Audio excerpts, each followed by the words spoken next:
नमस्कार। आज हम एक ऐसे रत्न की गहराई में उतर रहे हैं जो बेहद आकर्षक है, शक्तिशाली है, पर शायद उतना जाना पहचाना नहीं। स्पिनल। हमारे पास इससे जुड़ा एक काफी अच्छा लेख है जिसका शीर्षक है स्पिनल, शक्ति, आत्मविश्वास और सुरक्षा का रत्न। तो इसी के आधार पर हम आज स्पिनल के कुछ अनजाने पहलुओं, उसकी पहचान और महत्व को समझने की कोशिश करेंगे। और देखिए, शुरुआत ही एक गजब के तथ्य से करते हैं। क्या आपको पता है कि ब्रिटिश शाही ताज में जो मशहूर ब्लैक प्रिंसेस रूबी लगा है, हाँ हाँ, वो काला वाला। वही, वो असल में रूबी है ही नहीं, वो एक स्पिनल है। मतलब यहीं से ये रत्न एकदम रहस्यमयी हो जाता है ना? बिल्कुल बिल्कुल। और सदियों तक यही होता रहा। लोग इसे माणिक यानी रूबी ही समझते रहे। इसीलिए मजाक में इसे द ग्रेट इम्पोस्टर भी कहा गया। मतलब बड़ा बहुरूपिया। बहुरूपिया। हाँ, लेकिन देखिए, ये सिर्फ नकल नहीं है। ये अपने आप में एक स्वतंत्र, एक बहुत मूल्यवान और खूबसूरत खनिज है। इसकी अपनी एक अलग पहचान है। अच्छा, तो फिर ये स्पाइनल आखिर है क्या चीज? मतलब अगर रूबी नहीं है तो क्या है? लेख में लिखा है कि ये एक प्राकृतिक रत्न है, दुर्लभ भी है और कई रंगों में मिलता है। जी हाँ, रंग तो कई हैं। लाल, गुलाबी, बैंगनी, नीला, नारंगी और वो काला वाला तो है ही। और वो लाल वाला फ्लेम स्पिनल वो सबसे कीमती होता है। हाँ, उसका रंग बहुत गहरा और आकर्षक होता है। दिखता जरूर है माणिक जैसा, पर इसकी जो रासायनिक बनावट है, क्रिस्टल संरचना, वो बिल्कुल अलग है माणिक से। अच्छा, और ये मिलता कहाँ है? मतलब मुख्य स्रोत कौन से हैं? देखिए, मुख्य रूप से तो ये म्यांमार, जिसे पहले बर्मा कहते थे, वहां मिलता है। श्रीलंका में है, ताजिकिस्तान में है, वियतनाम, तंजानिया, अफगानिस्तान, इन जगहों की खानों से निकलता है। भारत में भी मिलता है, पर शायद उतनी ज्यादा मात्रा में नहीं। तो ये जो ग्रेट इम्पोस्टर वाली बात थी, वो सिर्फ रंग की वजह से नहीं थी। शाही खजानों में इसकी इतनी अहम जगह थी, ये भी एक कारण रहा होगा। बिल्कुल, कहानी को और दिलचस्प बना देता है ये। और फिर ज्योतिष में भी इसका जिक्र आता है। अक्सर लोग इसे सूर्य के रत्न माणिक या मंगल के रत्न मूंगा के विकल्प के तौर पर देखते हैं। हाँ, ये मैंने भी सुना है कि जो लोग माणिक या मूंगा नहीं पहन सकते, उनके लिए ये एक अच्छा ऑप्शन है। जी हाँ, पर यह सिर्फ एक विकल्प या सब्स्टिट्यूट नहीं है। इसकी अपनी शक्ति मानी जाती है।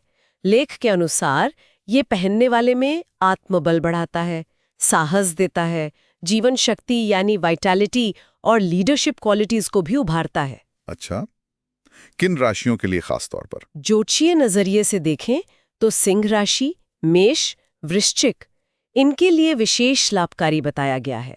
और कभी-कभी कुंभ राशि वालों के लिए भी सुझाया जाता है। और फायदे? मतलब आत्मविश्वास के अलावा? हाँ, जैसे आत्मविश्वास तो है ही, साथ में नकारात्मक ऊर्जा, थकान वगैरह को दूर करना, निर्णय लेने में क्लैरिटी लाना, और ऐसा भी मानते हैं कि ये बुरी नजर से बचाता है। ये ज्योतिषीय पहलू तो काफी रोचक हैं। पर अगर इनसे थोड़ा वैज्ञानिक नजरिए से देखें तो इसकी क्या खासियत है? मतलब माणिक से अलग कैसे है ये? वैज्ञानिक तौर पर ये मैग्नीशियम एल्यूमिनियम ऑक्साइड है और इसकी कठोरता मोज स्केल पर 8 है। 8?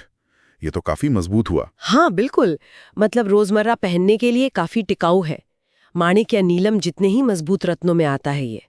तो सिर्फ दिखने में सुंदर नहीं, ये इस्तेमाल में भी काफी प्रैक्टिकल है। सही बात है। और एक और खास बात जो लेख में बताई गई है वो ये कि ज्यादातर स्पिनल जो बाजार में मिलते हैं वो प्राकृतिक होते हैं। उन पर कोई खास ट्रीटमेंट जैसे हीट ट्रीटमेंट वगैरह नहीं किया जाता।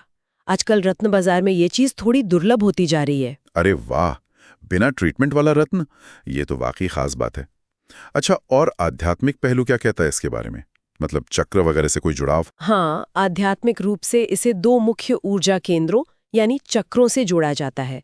एक तो है मूलाधार चक्र यानी रूट चक्र, जो हमारे अंदर स्थिरता, सुरक्षा की भावना से जुड़ा है। अच्छा, ग्राउंडिंग के लिए? बिल्कुल। और दूसरा है मणिपुर चक्र, सोलर प्लेक्सस चक्र, जो हमारी व्यक्तिगत शक्ति, इच्छा शक्ति और आत्मविश्वास के केंद्र माना जाता है। तो एक तरह से ये स्थिरता और आत्मविश्वास दोनों को बल देने वाला माना गया है। ये भी कहा जाता है कि ये हमारी आभा यानी ऑरा को शुद्ध करता है, और अगर कोई ध्यान वगैरह करता है तो उसमें एकाग्रता बढ़ाने में भी मदद कर सकता है। दिलचस्प है। तो अगर कोई इसे पहनना चाहे तो लेख में क्या तरीके बताए गए हैं? कोई खास विधि? हाँ, लेख में विधि का उल्लेख है।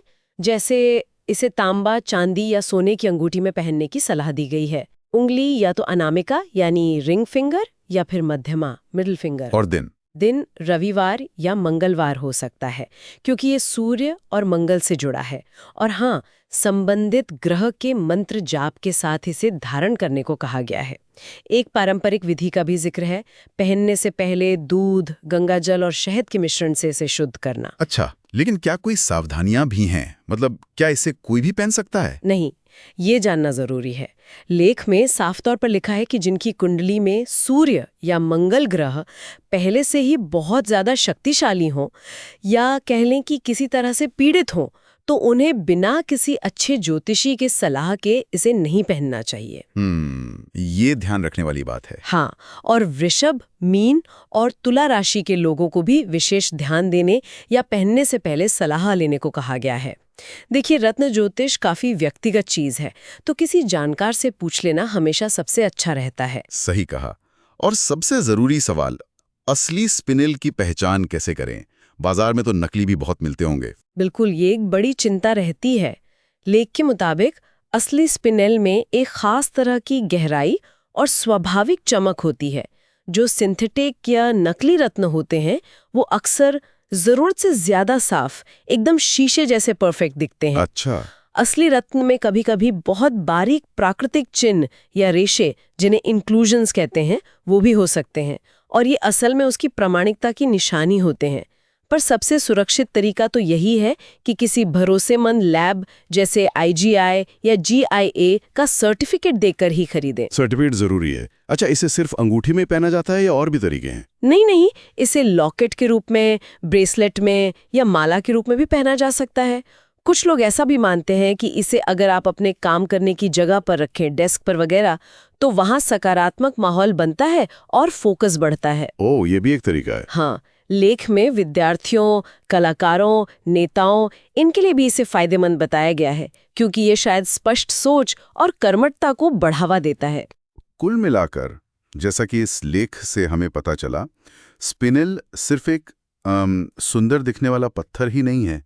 ये अपने आप में शक्ति, साहस, स्पष्टता और संतुलन का प्रतीक भी है, और उन लोगों के लिए एक वाकई दिलचस्प विकल्प हो सकता है जो अपने अंदर आत्मविश्वास जगाना चाहते हैं या नकारात्मकता से बाहर आना चाहते हैं। हाँ, लेख में इसके फायदे और पहनने के तरीके तो बताए ही गए हैं, पर एक विचारणीय प्रश्न ये भी है ना, कि किसी भी रत्न का जो असर होता है वो कितना रत्न की अपनी ऊर्जा पर निर्भर करता है और कितना पहनने वाले के विश्वास और इसके इरादे पर। ये सोचने वाली बात है। क्या स्पिनल से जुड़ी जो शक्तियां हैं, जैसे साहस, स्थिरता, वो बाहर से आती हैं या वो हमारे अंदर ही कहीं मौजूद हैं और रत्न बस उन्हें जगाने का या उभारने का एक माध्यम बनता है? इस पर सोचना भी अपने आप में एक खोज हो सकती है। बिल्कुल, एक गहरा सवाल है।